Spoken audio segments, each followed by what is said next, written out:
helped. It was rather electric down there on the field, especially to start the second half. I thought the atmosphere was really, really good for that. And proud of the hunger the team showed.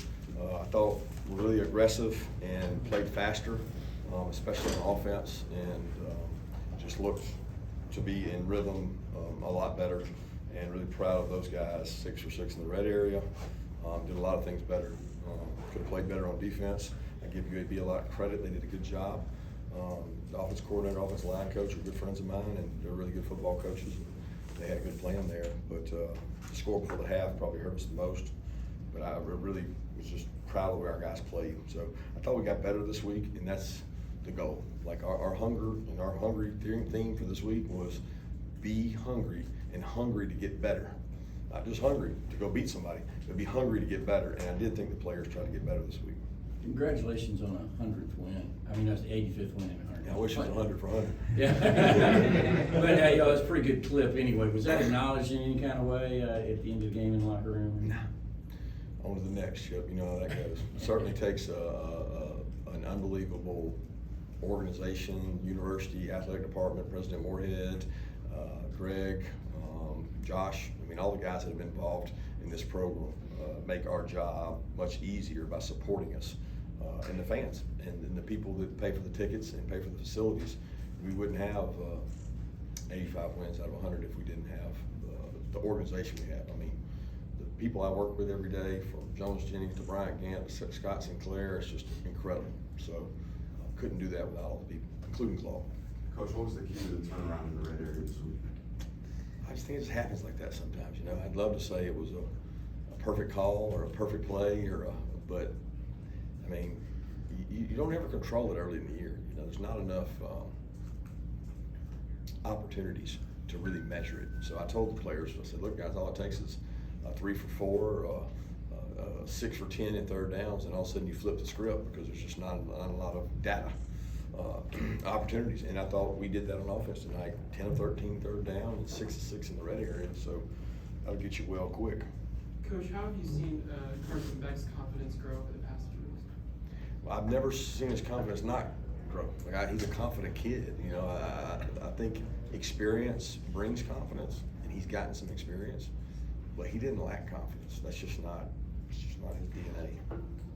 I'm sure you'll want to watch the film, but first full game with that offensive line lineup, just general thoughts on how they played tonight. Very similar to how they've been playing. I mean, I thought they were good. I thought that they handled some pressure from the opposing defense. They picked up some things, and when you pick up pressure, you can usually get explosive plays, and that's what led to several of those tonight, was the ability to block people. And if you can protect, then you can make big plays. Kirby, no Michael tonight. What was the reasoning for that, and what was the impact of his loss? Yeah, he's sick, and we hope to get him back next week. Hate it because, you know, he's a really good player, but he wasn't able to play, and we expect him to be back next week. Brock, over 2,000 yards. He said he could hardly fathom that coming into school. Is that something you could have fathomed, I assume, when you first came on campus? Not until I saw him run and catch, and then I could. I mean, he that spring that he got here, you know, it's probably could acknowledge that might happen because he's that kind of talent. I thought he had a really good night, and deservedly so. He got the crowd into the game, got a lot of juice, hard to tackle, man. Talk about this. Every player, I think, came up and hugged Eddie Gordon after the game. How special must he be to this entire program, not just the O-line guy? Yeah, he's incredible. I mean, I had to get in line. I couldn't get a hug or a handshake. It was 15 deep, but a lot of respect for Eddie. Like I said earlier in the week, he's one of the guys that you look at as a young coach that held his own and never he didn't back away from being hard on the players, and I think they respected that about Eddie. And he stayed in the organization, got promoted through the organization, and then got an opportunity to go out and do it on his own, and that's what he's doing now. So he has a bright career and a bright future in this business. Coach, the first 4 games were on the road, first road test coming up in Auburn. Like, how do you feel about that, having 4 games at home and that playing your first road game with 50 of the season? Yeah, I would not want to draw it up that way. I really believe in going to play in a neutral site or getting a road game, but there's not a lot of control I have over that either. So it'll be one hell of an environment. They do an incredible job with their fan base. I mean, it's one of the places, I think I probably coached there more than any other location outside of here in Tuscaloosa. It's like, because I always go there here, and I always went there. So it's just, it's an incredible environment. Their fan base is second to none, and they're believing, and they got a new coach, and they've got a new energy, and they're doing a really good job. So it'll be tough, and we have to prepare that way, and I hope our players acknowledge that. Coach, what have you seen from that new energy with Hugh Freeze, and first impressions on him and Auburn, and kind of what you guys expect next week? I don't know if I can answer that fairly, because I haven't seen him. You know, I don't know that. I certainly have a lot of respect for Hugh, and I know the coach he is. I know the motivator and the teacher he is, and he gets the players to play really hard for him. They respect him, and they buy in, and they got an incredible staff. So those guys do a really good job. Coach, I think for the second straight week, the defense gave up a 2-minute drive right there before the half. What went wrong, I guess, is the easiest way to put it. A lot went wrong. I mean, we missed tackles, didn't communicate well, bad eye control. What's sad is that, you know, Schumann and the defensive staff do an unbelievable job of scripted plays before the game. There's about 70 play walkthrough we do, and they hit on almost every one of them, and they out-executed us. I mean, just at the end of the day, they did their job, and we didn't do our job as good. And, we had 2 chances, I thought, for sacks, and we missed them. We didn't finish on the quarterback. He's a big, thick kid, thick lowers. We missed those, and a couple times I think we're just a little too timid. I mean, we didn't want to rough the passer, and then when hit somebody late, and I'm like, get him on the ground, you know, and we missed those opportunities. So you do that, and you sustain drives. How big of a challenge is it to not have Vaughn out there, and have you guys have to kind of adjust without him? Well, it's hard not having him out there. He's a good player. He's a field general. He's a communicator. But I don't know that we've had to adjust with him not being out there. You can't adjust. Your defense is your defense. You know, you don't like change your defense because Javon's not there. We've had to plug and play. So Dan and David Daniel have both stepped up and played. So you can't cry about it. You got to get your big boy pants on and go play.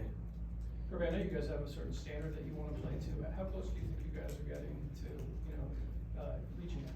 Spurts. You know, I really thought the offense played to the standard tonight. It'd be hard to argue they didn't. And defense played in spurts. I mean, it was the closest we came to, I don't know what you want to call it, standard. You know, not domination or not what we want, but it was much better in spurts of the standard we're there. What do you want the offensive identity to be for this team? Explosive, get after it, ability to run and pass, move the pocket. I mean, what I feel like we are.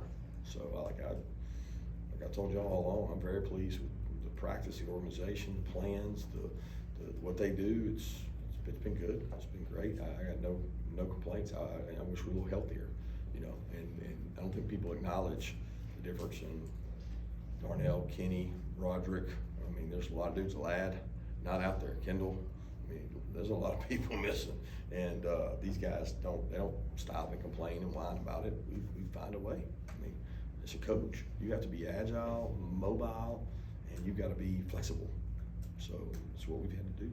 Kirby, the early decision to go for it on 4th down, just a predetermined pre-game mindset in that area of field? Just feel like that situation, we got as good a chance of, analytics would say 85%, and maybe the field goal's 85%. So why not go for the 4 more points? You know.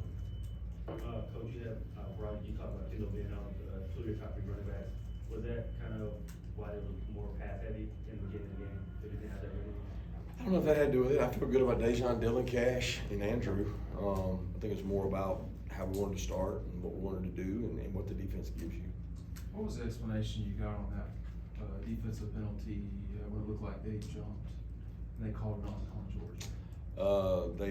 It said we were simulating a snap count. Was it a clap or were they just were your guys moving and that's what the officials called? Yeah, that's what they call it. No, it's really deep and complicated. I'd rather not have to get into it and do all that. But Do you have any update on Malakaki or Melvin Penderhill?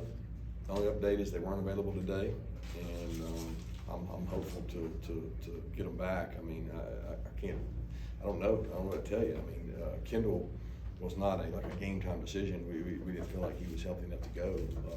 Will he be back? I don't know that. Lad, he's been running this week. He's been cutting. He got to run today and work out this morning and do some things. He's been in a black shirt, so we're hopeful.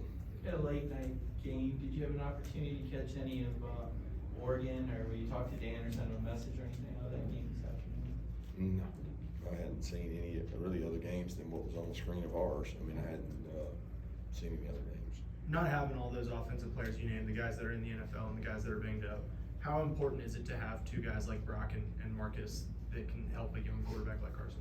Well, it's not just Brock and Marcus, it's everybody. I mean, it's everybody. It's Oscar Delp has been invaluable. He's been healthy, number one, and he's worked really hard to improve. He's improved his blocking skills. You know, not being healthy at that position has been tough, and the wideouts have been in and out, in and out, in and out. So, you know, Marcus didn't practice all week and just got cleared barely for the game, or we were going to be without him. So it's I look at it as there were 6 starters that were out today, and probably 6 twos. You know, so it's just. It is what it is. We've got to do a good job and adjust to it. I'm not going to sit up here and cry about it. There's other teams in the SEC that's got the same problem. I know you've talked about needing to run the ball in the red zone to be successful. Just how much better do you feel like y'all did in that area tonight? Again, like you said, 6 for 6 scoring touchdowns now. Yeah, I don't know. I think we did. I don't know how many were rushes and how many of them were throws. I guess he had 3 touchdown passes. I don't know how many of those came from the red area. So, I mean, it seemed like we ran it better. We kept people off balance, you know. And usually the equation is if 19 touches the ball, good things happen. Kirby, Chip alluded to the 100th game, and you referred to longevity and people around you, but I mean, you've got more wins than Saban, Spurrier, Bear Bryant in that time frame. I mean, do you allow yourself any grace or on that? It's pretty steep company when you start talking about those people. I probably had an easier schedule. So.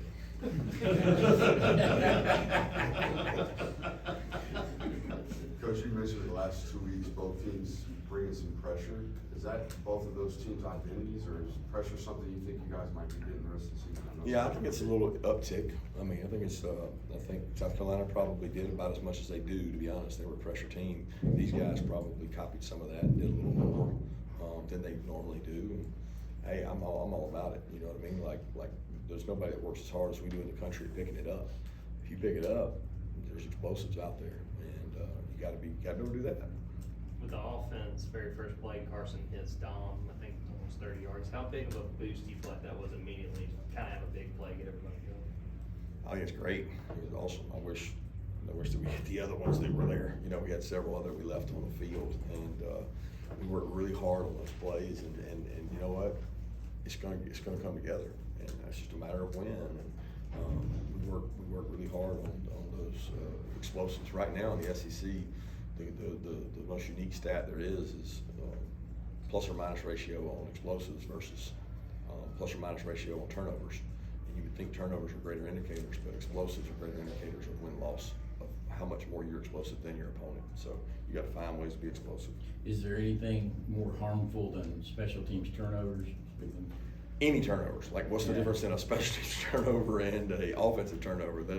Turnovers are awful and harmful, and I feel like there's this uncanny emphasis on getting the ball off people now on special teams and defense, and we continue to not get it. Like we had one tonight, we just didn't get it. But you know, we had 2 on special teams that were just costly. You can't do that in our league and win games, so we better fix it. Austin Luckey was able to dress out today. How close is he to getting to 100%? Yeah, I don't know how close he is.